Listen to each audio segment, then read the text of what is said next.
Hi everyone, this is Casey, and welcome to House Lorebridge. Today, I would like to start examining the characters that feature both in A Game of Thrones and the A Song of Ice and Fire books. I would like to start looking at characters and figuring out if their ending in the show will match their endings in the books. Today, let's look at Lord Petyr Baelish. Petyr Baelish, better known as Littlefinger, was born in the year 268 after Aegon's conquest, on the fingers of the Vale of Arryn from a relatively small family. His great-grandfather was a Braavosi sellsword in the service of Lord Corbray, and when his grandfather became a hedge knight, he had taken for his sigil the head of the Titan of Braavos.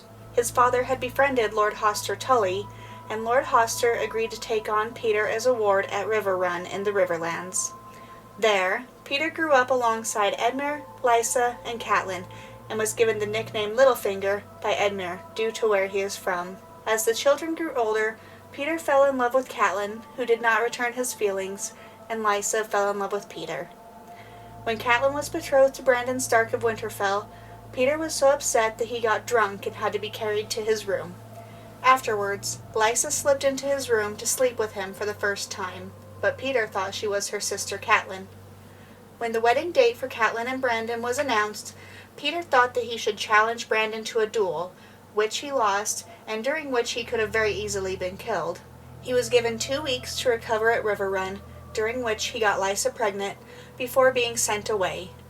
Lord Hoster had Lysa drink moon tea to end her pregnancy, as he did not view Littlefinger as a worthy suitor for her. Littlefinger will spend the rest of his life to prove that he is better than the other lords of Westeros, whom he believes have always treated him poorly. Catelyn had cut off contact with Littlefinger, and eventually married Eddard Stark after Brandon's death at the hands of the Mad King Aerys Targaryen in the year 282. After Robert's rebellion, Catelyn went to live at Winterfell with her new baby, Robb Stark. Meanwhile, Lysa and Littlefinger kept in contact even after her marriage to Jon Arryn. Lysa convinced Jon Arryn to allow Petyr to have a post in Gulltown in the Vale, which gave him control of customs. Since he showed an aptitude for finance, Jon Arryn eventually convinced King Robert Baratheon to make Littlefinger his master of coin in King's Landing. While living in King's Landing, Lysa learns that her husband plans to send their son Robert, who is better known as Sweet Robin, away to be fostered, although accounts differ as to whether or not he would be fostered at Dragonstone with Stannis Baratheon or at Casterly Rock with the Lannister family. Littlefinger gives Lysa the poison used to kill Jon Arryn, and upon Jon Arryn's death, Lysa and her son return to the Eyrie, the seat of House Arryn in the Vale. Lysa then sends Catelyn a letter claiming that Cersei and the Lannisters are to blame for the death of Jon Arryn. From here, Littlefinger begins meddling with the Starks' presence in King's Landing. He begins by giving Catelyn false information in her quest to find the parties responsible for the attempt on Bran's life, and goes to betraying Ned Stark, thus assisting in his arrest for treason against King Joffrey after Robert Baratheon's death. He is also meddling in the politics between the other houses of Westeros as well. While working with the Lannisters, he offers to marry Sansa himself when the Tyrell plot to marry her to Willis Tyrell and sent to Highgarden is discovered, but instead she is married to Tyrion Lannister due to Littlefinger's low birth. Her marriage to Tyrion keeps her in King's Landing and under the control of the Lannisters. After King Joffrey's death, Littlefinger takes Sansa to the Eyrie to live with her Aunt Lysa. While in the Vale, Sansa is disguised as his bastard daughter, taking on the name Elaine Stone. Upon their arrival, Littlefinger marries Lysa, convincing her that he loves her, but really this is only a play for more power. When Lysa, in a jealous rage, confesses that she and Littlefinger were the cause of Jon Arryn's death and tries to kill Sansa, Littlefinger pushes her out the moon door and blames the singer Marillion for Lysa's death. Sansa backs Littlefinger's story and continues posing as his bastard daughter. Sansa Stark is now fully upon being used by Littlefinger, and she knows it. With Lysa dead and her son Sweet Robin too immature and young to actually rule, Littlefinger is the acting Lord Protector of the Vale, much to the displeasure of the lords of the region. The Lords of the Vale want Sweet Robin to be fostered with the Royce family at Runestone under Jon Royce, and Littlefinger convinces them to wait a year. Meanwhile, he is having the boy treated by Maester Coleman with various medicines for his fits and seizures. These medications are actually known to be fatal if given too often or in the wrong doses. This leads us to wonder if Littlefinger is trying to set up the death of Sweet Robin. While he is planning for the death of the Little Lord, he is trying to arrange a match between Harold Harding, who is better known in the story as Harry the Heir, and Sansa. Harry the Heir is currently next in line to rule the Vale should Sweet Robin die. Littlefinger all but spells this out for Sansa in this conversation in A Feast for Crows. Her eyes widened. If Robert were to die, Petyr arched an eyebrow. When Robert dies, our poor brave Sweet Robin is such a sickly boy, it is only a matter of time. When Sweet Robert dies, Harry the Heir becomes Lord Harold, Defender of the Vale and Lord of the Eyrie. John Arryn's bannermen will never love me, nor our silly, shaking Robert, but they will love their young falcon, and when they come together for his wedding, and you come out with your long auburn hair clad in a maiden's cloak of white and grey, with a dire wolf emblazoned on the back, why, every knight of the Vale will pledge his sword to win back your birthright. So those are your gifts from me, my sweet Sansa. Harry, the Eyrie, and Winterfell. That's worth another kiss now, don't you think? Let us note here that Littlefinger's attentions and behaviors towards Sansa are very, very, very creepy. If Sansa were to reveal her true identity and marry Harry the Heir, then both the Vale and Northern armies could be under the control of whomever is the Lord of the Vale. Given his offer to marry her when in King's Landing with the Lannisters and what looks to be his plot to kill Sweet Robin, I wonder if he doesn't also plan to kill Harry the Heir after he and Sansa are married. Harry leaving Sansa a widow would leave her as the Lady of the Vale, giving her both the Vale and possibly the North to control. I believe that Littlefinger is grooming her so that upon Harry's death she will marry him and he will take the lands of the Arryns and Starks for himself. Sansa knows that Littlefinger is playing a game and she is suspicious of what he truly wants from her. Let's look at a prophecy about Sansa from the Ghost of Highheart in A Storm of Swords. I dreamt of a maid at a feast with purple serpents in her hair, venom dripping from their fangs. And later I dreamt that maid again, slaying a savage giant in a castle built of snow. The first part is obviously referencing Sansa at the Purple Wedding, when the crystal of poison used to kill King Joffrey was attached to her hairnet without her knowledge. This could also be a foreshadowing of her ending up in the Vale, referencing the scene where Sweet Robin destroys her snow castle she builds, and in turn, Sansa destroys his doll. But I also feel that this passage foreshadows Littlefinger's downfall in the Vale, but at first I wasn't quite sure how exactly it might fit.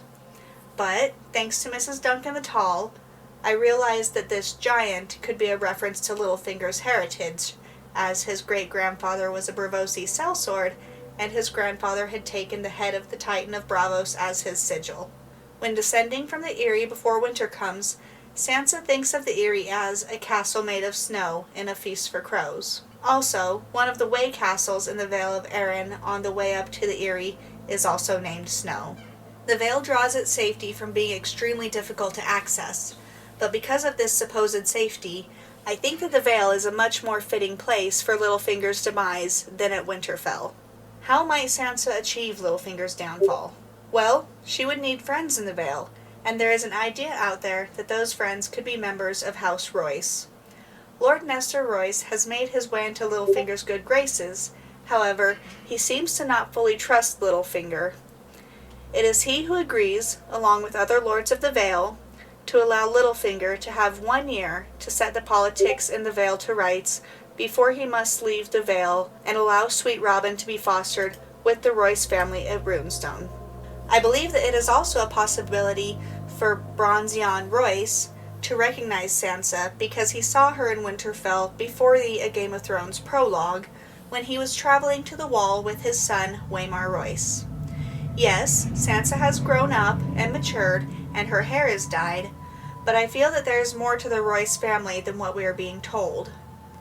Jan Royce is also not as chummy with Littlefinger as his cousin Nestor Royce is. And lastly, Miranda Royce, the daughter of Nestor Royce, has become quite friendly with the disguised Sansa, and the girls appear to have grown quite close in the pre-released Elaine chapter of The Winds of Winter. But how will his downfall actually occur? When I was first thinking about this, I thought that maybe Littlefinger would be caught after the death of Sweet Robin. But before this happens, Sansa and Harry the Heir would need to be married. If Harry were to inherit the Vale before marrying Sansa, then he likely would never marry her, as he's under the impression that she is a bastard. Even if Harry wanted to marry Sansa despite her bastard identity as Elaine, I don't believe that his guardian and cousin, the Lady Anya Waynwood, would allow the union.